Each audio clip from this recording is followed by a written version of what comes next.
There's a number of things going on in the magical world right now. We've got news today about secret lairs, another Commander Legends delay, and other bibs and bobs of magical news.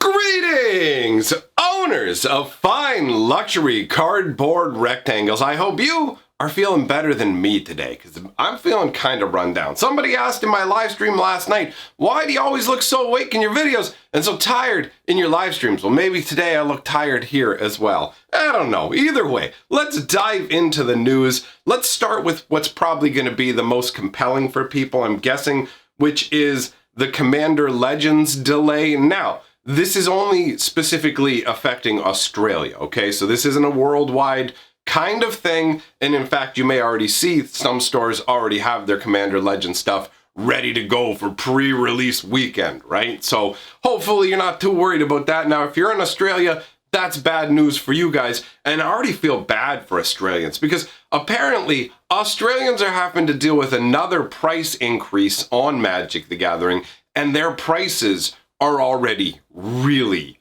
high. Like, Australian currency and Canadian currency are pretty similar value-wise. There's a very small variance between them. But like, when it comes to American money and Canadian money, Americans, your guys' money's worth like way more. But Australians and Canadians have roughly the same like amount of value to their money. So Australians were already paying like $7 a booster pack or some crazy number like that.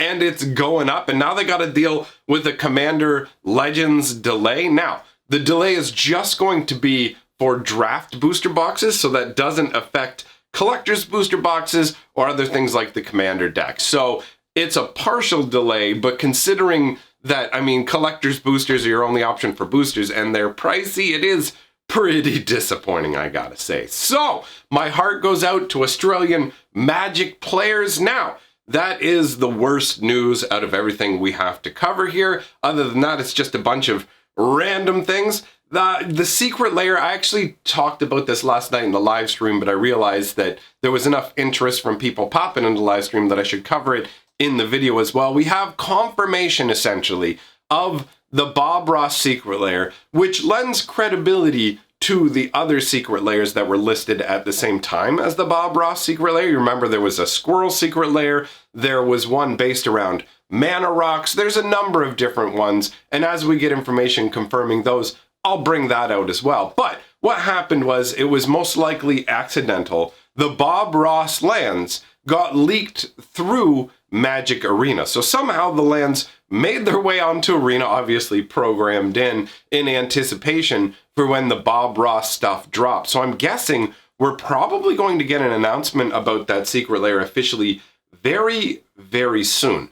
Because the way that it was originally presented when we were given the information behind the scenes is all of these secret layers, I believe they're doing them as one big batch and probably individual drops as well, right? And that is supposed to happen at the end of November. So we're only 2 weeks away at most from when they're going to drop the info on this. My guess is with it coming out on Arena, we're going to see it in the next week. I expect an official announcement of all these secret layers in the next week. But they have the 10 Bob Ross basic lands. If you didn't hear the details of what the Bob Ross secret layer was supposed to be, it's 2 lands of each basic type. So 2 islands, 2 mountains, and so on, right? And that's how it was presented. Now, each of the 2 lands have their own individual art. I had wondered about that. They look pretty snazzy, but I don't want to just put a picture up of the tiny little versions off of Arena. I'd much prefer to wait until the full artwork gets released and we can review the secret layer properly, because Bob Ross makes some chill paintings and they deserve to be shown in really nice resolution, right? But regardless, we have the fact that these lands did show up, and I mean, that pretty much, what are the chances that they just happen to get some Bob Ross lands and they're just going to put them in Arena as a reward, and there's no way to like actually make money off of them? You know what I mean? Like, sure, even if they sold them on Arena. So the secret layer, the Bob Ross secret layer, is coming. Now, the question, one of the questions I've seen bounded around is this going to be broken up into multiple secret layers? Because it's actually like 10 cards. And I don't think that's likely. I think what's going to happen is just going to be one secret lair. Maybe they looked at the results with Eldraine Wonderland, which was a secret lair that had 5 snow-covered lands, and realized that it didn't sell that well, and maybe they need to include more lands. Plus, by doing 2 lands, it allows them to showcase 10 different pieces of his artwork. Now, it seems like what they're doing as well is the same thing they did with the Walking Dead secret lair, where there's an extra bonus card. Now, we don't know for sure because this got released through Arena, right? So maybe they were going to tell us about the 10 lands, but here's the thing. When it or I should say there's a bonus card that's a land. I'm getting it all twisted up. Basically, Terramorphic Expanse. Oh wait, no, it's not Terramorphic Expanse, is it? What's the new one called? Evolving Wilds. Sorry, I'm so old school that it's the exact same card, just with a different name, right? So there's an Evolving Wilds with Bob Ross artwork as well that's shown up on Arena. I believe that's going to be the bonus card. You know how in the secret layers before we got a stained glass planeswalker? Well, with The Walking Dead, they included the Lucille card, which was not originally advertised with the secret layer, as the bonus card.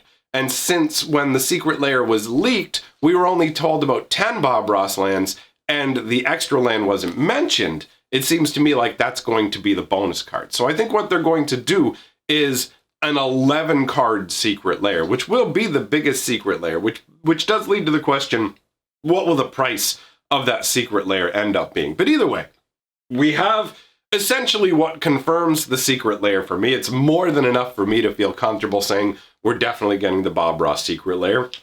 Now, as for the other secret layers, they were all spoiled at the same time by the same person. That makes them far more credible to me. But we don't really have any of the contents of some of those, and we've already talked about the contents of those. So that's not news. Let's move on to the next point of news we have on the list, which is Opposition Agent is spiking hard. I mean, obviously, it's a very powerful card for Commander, right? Being able to shut down your opponent's ability to tutor for stuff and take it for yourself is proving to be very attractive, but the card is making massive leaps abruptly right now, which feels a little bit odd. Maybe it has to do with the fact that we're at pre-release weekend now, but it tends to be, most of the time, the prices are highest at pre-release and then take a huge tumble down. So it's behaving out of the ordinary, and it was enough to be included as the little bibs and babs that we're going to talk about here. What else do we have? We have a couple of things that are shipping out. Speaking of secret layers, the Every Dog Has Its Day secret layer, those have started to ship as of 1 or 2 days ago. Seb McKinnon playmats, if you're somebody who's into Seb McKinnon and we're waiting for the batch of his amazing playmats to start shipping out and whatever, people are starting to report, those are coming in. Those are beautiful. Seb McKinnon's such a talented artist. Now, the other issues we have are going to be arena related. So the Wizards has officially come out and said that the mobile launch for Arena has been postponed. So they're now slating it for early 2021. Although if I were you, I wouldn't keep my fingers crossed on that. It seems like every time they update Arena, there's all kinds of new bugs, and they're constantly dealing with trying to put out fires that are just based on the newest release. And I mean, I'll be real. I don't understand how they expect to even make Arena function on mobile. That's the biggest question to me. How do you even transfer Arena's interface onto a mobile phone? And with how buggy and how problematic things can be with Arena, the Scoot situation, where literally you just keep making Scoots and it crashes the game. They can't handle the cards that are being made. Simple duplication of objects causes the thing to crash. We just went through, they finally just fixed it now, thankfully, where there's this massive delay at the end of every single match, and there's always a host of bugs going on. And it just feels like it would superheat your phone until the point where your phone would literally just boom, you're done. Your phone's melting in your hands, you know? So I don't see how they're conceivably ever going to make Arena work on mobile, but I'm curious to see what it's going to be, because I know they're going to try. There's no question of whether they're going to keep trying, right? There's no question of whether something's going to eventually get released. The question is, will it be viable? Because unfortunately, the mobile games that I've dealt with like that was like Magic games or whatever, stuff like that. What was the one? It was Spell Slingers. They might have been called like Kylum at some point. I don't know. But it was this like little like dueling arena game, and it was super buggy. I played it and it was super buggy.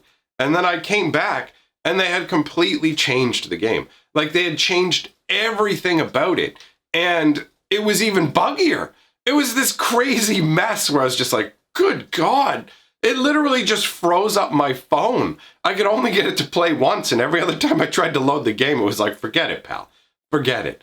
So I don't see how they're ever going to get that working. You know, there's stuff they can fix. There's a couple of things that I noticed people were complaining about that I wanted to talk about as well. Now, these are really very minor things, but one of them is apparently the double-faced lands from Zendikar Rising. Not the ones that have like one side's a creature, one side's a land. The ones where both sides are lands and it's just two different colors. Those lands are great, by the way. Honestly, love the way that they mana fix so well. Like it's such a cool concept of, okay, look at this. Now, I can get either green or white from this land. I have to lock it in at the time, but I always get to make the best choice. One of the biggest like choke points in Magic the Gathering is your mana base, right? It's not either not getting enough lands, which is the absolute worst. That's the most frustrating thing in Magic, like, is just being locked out of the game by the nature of the game itself. Nothing either of you has done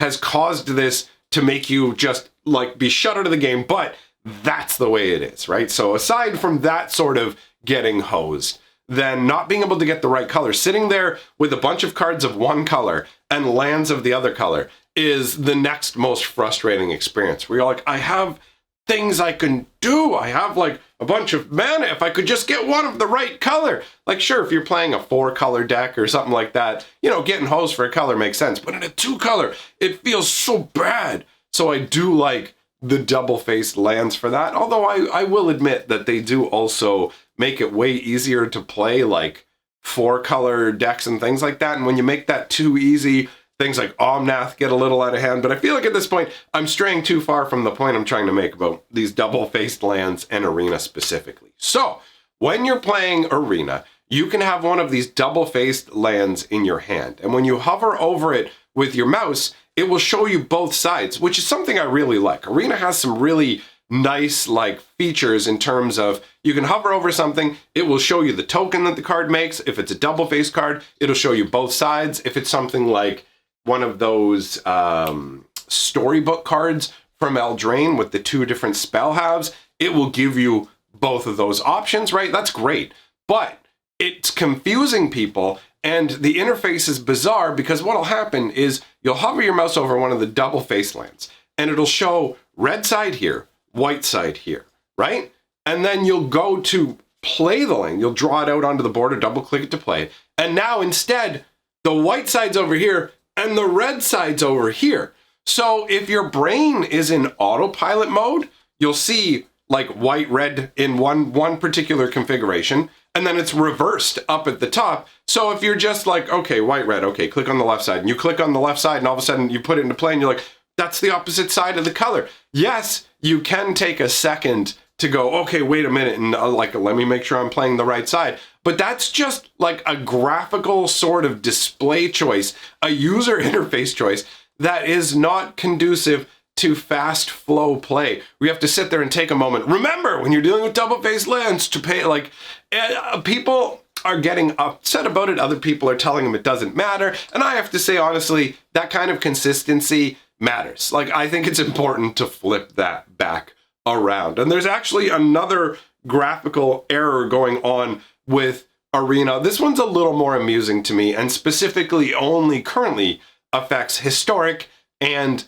Kaladesh events. So, Kaladesh Remastered has just been re-released. With it brings energy into Magic the Gathering on Arena. Obviously, it's already in Magic, right? But energy like exists in this weird little zone that nobody can interact with. You know, the same way that you can't mess around with Planeswalker emblems, nobody can mess around with energy. So they decided to put your little like energy reserve as an icon beside your planeswalker, like beside your planeswalker avatar, right? You got your little dude here, and then off to the side, you've got your energy symbol. So it turns out, and it's hilarious who it turns out to be, Rakdos. If you're using the Rakdos avatar, his elbow sticks out on the one side so much that he literally covers your energy total. So you could pick pretty much anybody else, no problem, see your energy. But if you like to use Rakdos the demon, he's just got his elbow in the way of the energy. And I like it, because you could just picture it as Rakdos literally himself being like, you want to know how much energy? No,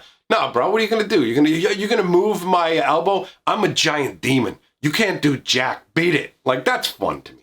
I don't know. Either way, that is all the news that I have today, magically, my friends. So let me know what you think in the comment section below, where you can share your thoughts by typing on your keyboard. If you like what I'm doing, like, comment, subscribe, share the video. That's all fantastic for the channel. If you love what I'm doing, hop on my Patreon. Thanks for coming by, everybody. Link to the newest lore video on the screen, and I will see you all very soon.